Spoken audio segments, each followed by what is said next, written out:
Greetings, noble viewers. Welcome to our humble corner of the internet, where legends come alive and history dances with myth. Today, we embark on a journey through the misty realms of yesteryear, delving into the captivating tale of the one and only King Arthur, the legendary king who may or may not have existed, but definitely knew how to throw a party at the round table. So, grab your goblet of mead, put on your best medieval armor or pajamas, no judgment here, and prepare to be enchanted, bemused, and thoroughly entertained. And remember, brave souls, if you wish to hear more tales of yore, quests of honor, or perhaps just some good old-fashioned ghost stories, be sure to like, subscribe, and ring that magical notification bell. After all, every legend needs a loyal following. Ladies and gentlemen, gather round, and let us embark on a journey through time, where history blurs into myth and truth is stranger than fiction. We venture into the misty past of Britain, a land of rolling hills, mysterious stone circles, and one surprisingly enduring legend, King Arthur. But who was this elusive figure? A real-life warrior king? A medieval marketing scheme?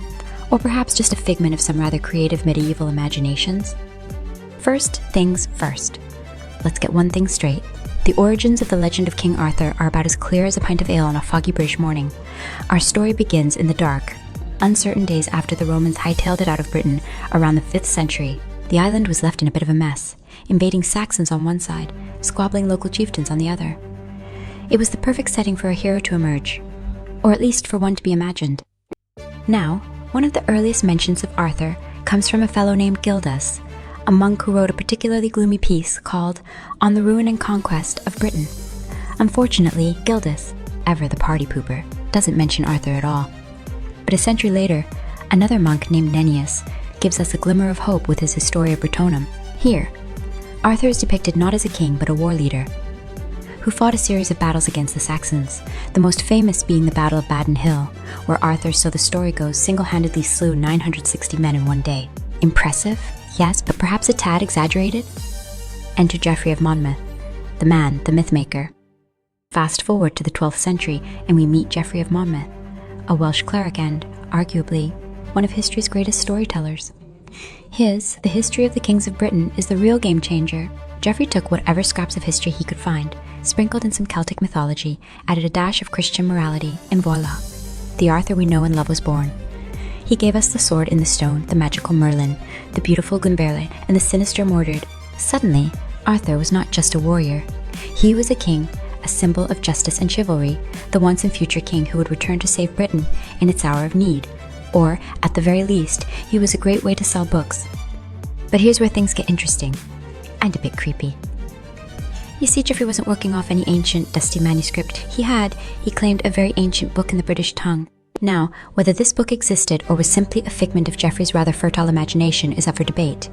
Some suggest Geoffrey had access to older Celtic tales, while others think he made the whole thing up.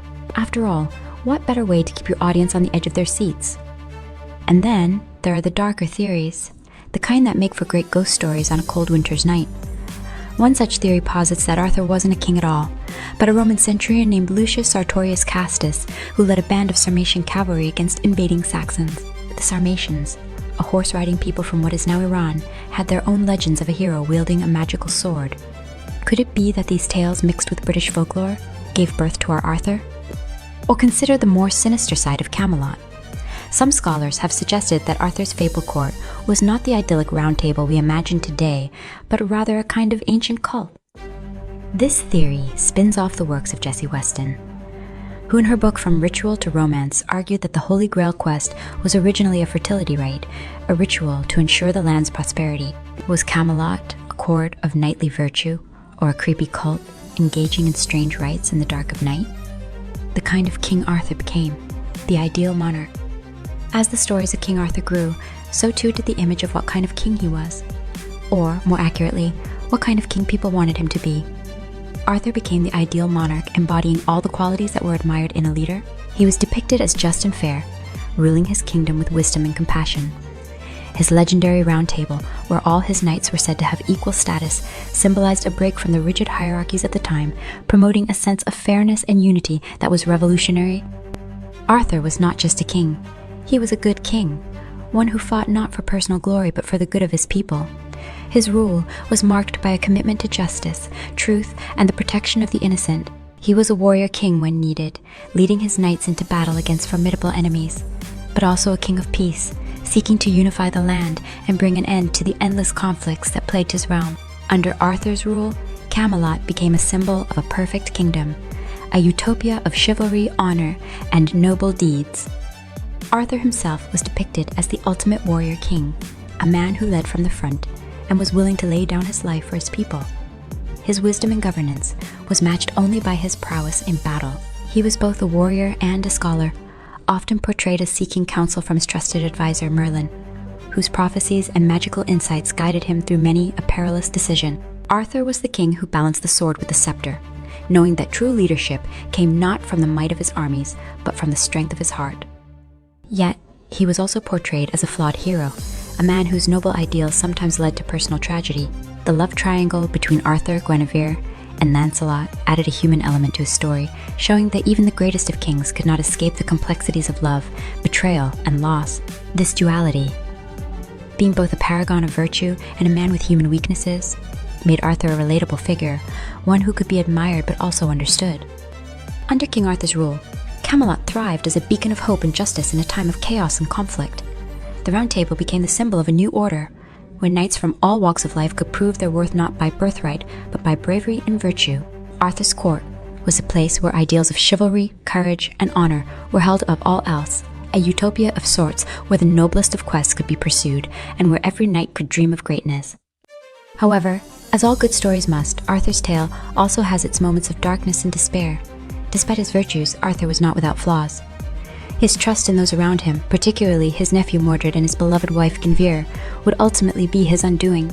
The seeds of Camelot's downfall were sown by betrayal and forbidden love, a classic case of, it's complicated if there ever was one. Lancelot, the greatest of Arthur's knights, fell in love with Queen Guinevere, and though their love was pure, it was also doomed. The betrayal by Lancelot and Guinevere fractured the unity of the Round Table. The once invincible fellowship of knights crumbled as loyalties were tested and bonds were broken. And then there was Mordred, Arthur's own flesh and blood, born of an affair with his half-sister Morgause, another fine example of medieval storytelling's love of dramatic irony. Mordred, resentful and ambitious, saw his chance to claim the throne, and, in doing so, brought about the ruin of Camelot. The final battle, the Battle of Camlan, was a tragic culmination of Arthur's life. It was said to be a bloodbath, a fitting end for a kingdom born in conflict.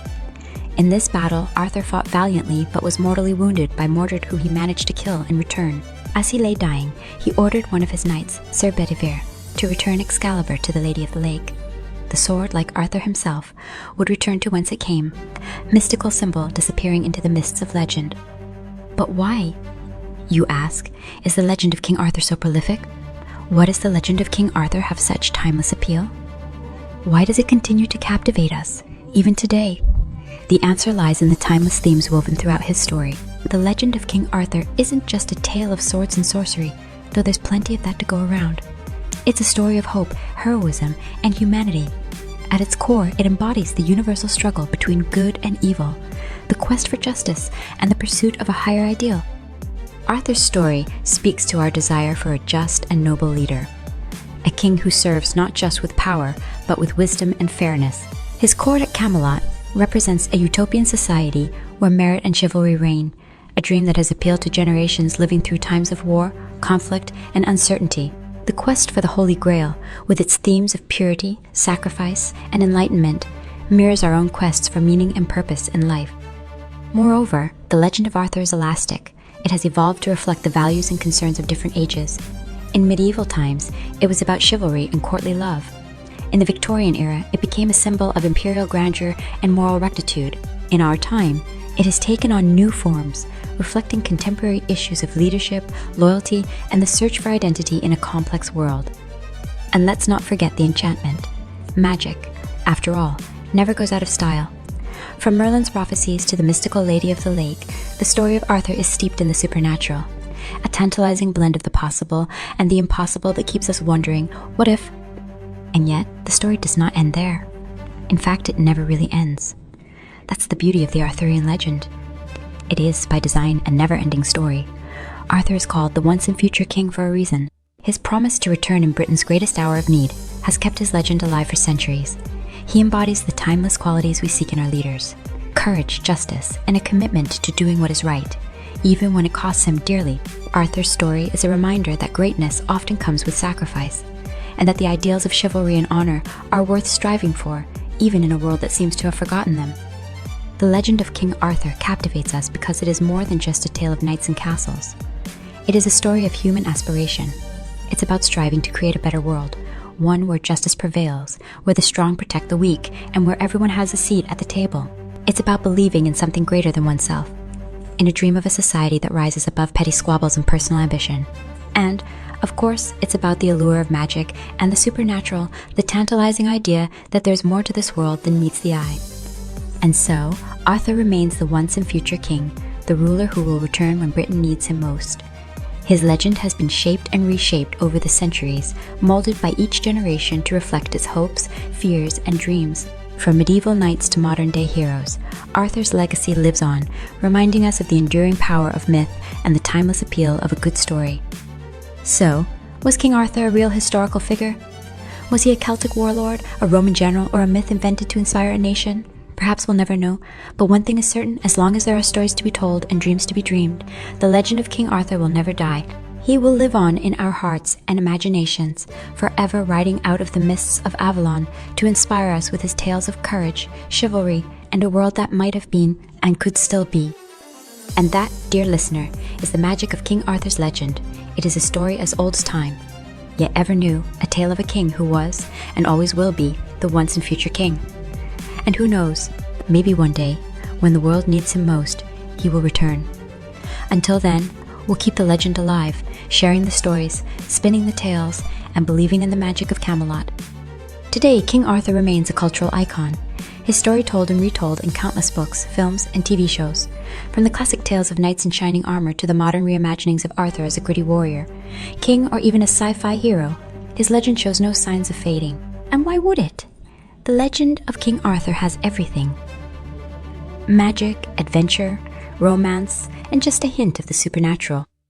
And there you have it, dear listeners, the marvelous, mysterious, and slightly muddled legend of King Arthur, the once and future king who captured the hearts of generations and likely inspired a few ill-advised quests for vintage swords on eBay. We hope you've enjoyed our journey through the annals of history and myth as much as we have enjoyed narrating it. If you find yourself thirsting for more tales of daring knights, wise wizards, or the occasional medieval conspiracy theory, don't forget to give us a thumbs up, click that subscribe button, and join our ever-growing court of followers. After all, in the words of Merlin himself, or perhaps just some bloke down the pub, the magic is only as strong as those who believe in it. Until next time, keep your swords sharp, your grails holy, and may your adventures be legendary. Cheers!